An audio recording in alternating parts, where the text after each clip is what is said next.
3 साल से पटना रह के तैयारी कर रहा है, कुछ नहीं कर पाया। उनसे पूछो जो आज 30 से ऊपर हो गए, जेएसओ की पोस्ट के लिए तरस रहे हैं। पता है क्या कहते हैं कि आपके पास ये वक्त ही नहीं है सोचने का कि आपके आगे आने वाला जीवन कितना मुश्किल होने वाला है। आपका तो 2 हफ्ता सेट नहीं है अगर घर वाले पैसा भेजने से मना कर दें। नजर मिला पाएंगे आप गाँव वालों से या मोहल्ले वालों से? अपनी खून पसीने की कमाई हमें भेजी थी, लेकिन हमने ही नहीं पढ़ा, हम दुष्ट थे। क्या आपके माँ बाप की हालत क्या है? आपकी सफलता को देखने के लिए उनकी आंखों के आंसू सूख गए? ये पूछा जाएगा पेपर में कि इस टीचर ने कितने प्लेटफॉर्म पर भेजे, ये भी नहीं पूछा जाएगा। लेकिन हम खुद उस दौर से निकल के आए, खुद गांव से निकल के आए जहां पे ये सोच के आए थे कि यार कुछ नहीं होगा तो एमटीएस को निकाल दिया। क्या है आज आपकी उपलब्धि बताइए? कि भाई साहब ने सुबह से शाम तक 15 टीचर्स की, 8 इन्फ्लुएंसर्स की रील लाइक की है, ये आपकी उपलब्धि है। गिनीज बुक में लिखवा दें इसको। मोहल्ले वाले क्या कहते हैं? आवारागर्दी करता है। आपको मालूम है कि जब आपकी उम्र 27-28 साल हो रही होगी, कुछ वैकेंसी से आप आउट ऑफ द एज हो रहे होगे, ओवर एज हो रहे होगे, तो क्या हालत हो जाती है? उनसे पूछो जो आज 30 से ऊपर हो गए, जेएसओ की पोस्ट के लिए तरस रहे हैं। पता है क्या कहते हैं? काश पहले ठीक से तैयारी कर ली होती। आप कभी ये बैठ के सोचते हैं या इतने गुम हो गए मोबाइल की गुलामी में कि आपके पास ये वक्त ही नहीं है सोचने का कि आपके आगे आने वाला जीवन कितना मुश्किल होने वाला है? आपको लग रहा है मैंने फला टीचर के लिए लिख दिया, मैंने अभिनय शर्मा की तारीफ कर दी, इससे आपका जीवन चल जाएगा? जितने भी टीचर हों सबकी जिंदगियां सेट हो गई हैं ऑलमोस्ट। एक जन्म उनका सेट हो गया है और आपका तो 2 हफ्ता सेट नहीं है अगर घर वाले पैसा भेजने से मना कर दें। तो हालत यह है कि कोई आपको प्राइवेट में 15,000 में नहीं रखेगा और महंगाई चरम पे है।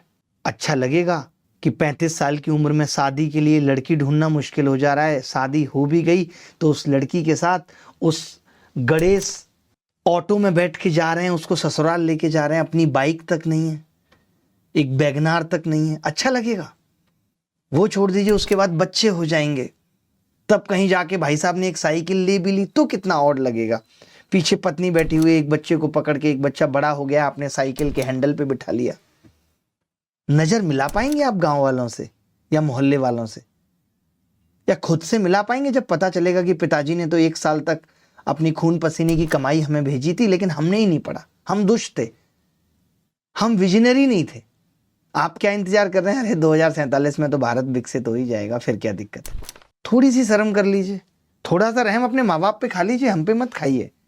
क्या आपके माँ बाप की हालत क्या है? आपकी सफलता को देखने के लिए उनकी आंखों के आंसू सूख गए कि कब आपका लड़का सफल होगा? थोड़ी बहुत शर्म कर लीजिए भाई कमेंट करने से पहले। सवालों के तो उत्तर नहीं आते आपके कमेंट में, वहां तो आपकी जबान सूख जाती है, हाथ लड़खड़ाने लगते हैं। पेपर में ये थोड़ी पूछा जाएगा कि बताइए किस मास्टर ने किस मास्टर की वॉचिंग का रिकॉर्ड तोड़ा था, ये पूछा जाएगा पेपर में क्या? बताइए फला मास्टर के इंस्टाग्राम पे कितने फॉलोअर्स थे, बताइए फला मास्टर ने कितने मिलियन का यूट्यूब चैनल खरीद दिया था, ये पूछा जाएगा? बताइए गणित के 10 मास्टर्स में कितने के एग्जाम निकले थे, कितने के नहीं, ये तो नहीं पूछा जाएगा। वहां तो यही गणित, रीजनिंग, इंग्लिश, जीएस यही सब पूछी जाएगी। वहां आप लड़खड़ाने लगेंगे। अभी आप क्या कमेंट करते हैं? वो टीचर छोड़ के इधर चला गया, ये पूछा जाएगा पेपर में कि इस टीचर ने कितने प्लेटफॉर्म बदले थे, ये भी नहीं पूछा जाएगा। रिक्वेस्ट कर रहे हैं, अभी हमारा कुछ नहीं जाएगा, आप पढ़े ना पढ़े कोई फर्क नहीं पड़ता, 50 चीजें करने के लिए। लेकिन हम खुद उस दौर से निकल के आए, खुद गांव से निकल के आए जहां पे ये सोच के आए थे कि यार कुछ नहीं होगा तो एमटीएस तो निकाल देंगे। वहां से यहां तक पहुंचे तो लगता है कि सबके घर में थोड़ी खुशी आनी चाहिए। एक बार नौकरी लगेगी तब देखिएगा कि लोग कैसे खुश होंगे कि यार चलो कुछ कर लिया। और नौकरी के ऊपर भी आपको जीवन में बहुत कुछ करना है, देश के लिए करना है। मैं ये सोच रहा हूं कि जो कंसेप्चुअल ट्रिक्स में क्लास में पढ़ाता हूं, कई बार आप पूरी क्लास नहीं देख पाते रिवीजन के लिए, तो इस अभिनय मैथ्स यूट्यूब चैनल पे मैं पेपर तक डेली 1-2 जितनी भी डाल सकता हूं, 2-2 2.5 मिनट में ट्रिक बना के डालूं पेपर तक, ताकि कम वक्त में आपकी वो ट्रिक रिवाइज भी होती रहे और आपके दिमाग में सेट हो जाए शॉर्ट्स के फॉर्म में। यूट्यूब चैनल पे जो शॉर्ट्स वाला सेक्शन होता है उसमें, इसी यूट्यूब चैनल अभिनय मैथ्स में मैं डालना चाहता हूँ। एक बच्चा लिख रहा है सर एसएससी का बैच दिला दीजिए, गरीब है। बिल्कुल, देखिए मैं ऐसा हम बिल्कुल भी नहीं करते। मैं आपको बता दूं कि मेरे कभी ऐसे वीडियोज नहीं आएंगे बिगेस्ट अनाउंसमेंट, बर्थडे की खुशी में फला बैच पे ऑफ कर दिया, नहीं। क्योंकि मुझे लगता है कि कोई भी बच्चा पढ़ाई के लिए मेरे बर्थडे का इंतजार नहीं करेगा। कोई भी बच्चा ये इंतजार नहीं करेगा कि गुरुजी की पर्सनल उपलब्धि होगी कि 5 मिलियन डाउनलोड होंगे तो वो गिफ्ट देंगे। मैं चाहता हूं कि कोई भी बच्चा ऐसा है जिसको सच में जरूरत है तो उसको पहले दिन से ही अधिकार मिलना चाहिए, उसको पहले दिन से ही अधिकार मिलना चाहिए। इसी के लिए हम नंबर जारी करते हैं। दुर्गा जी, आप लोगों के मैसेज हैंडल कर रहे हैं या नहीं? अगर आप नहीं करेंगे तो अच्छा नहीं होगा। अगर आपको लगता है कि कोई आपके मैसेजेस का रिप्लाई नहीं कर रहा है, दुर्गा जी आपसे ठीक तरीके से बात नहीं कर रहे हैं, तो आप मेरी मेल आईडी पे कंप्लेन कर सकते हैं। आप इस नंबर पे मैसेज कर सकते हैं। इनमें से कोई भी बैच, ये जितने भी बैच हैं, अगर आपके माँ बाप नहीं हैं, आप फिजिकली हैंडीकैप्ड हैं, तो आपके लिए कोई फीस नहीं। आपने जैसे बताया कि सर मेरे साथ दिक्कत है, कोई समस्या है, तो हम उसको भी कंसिडरेशन देते हैं।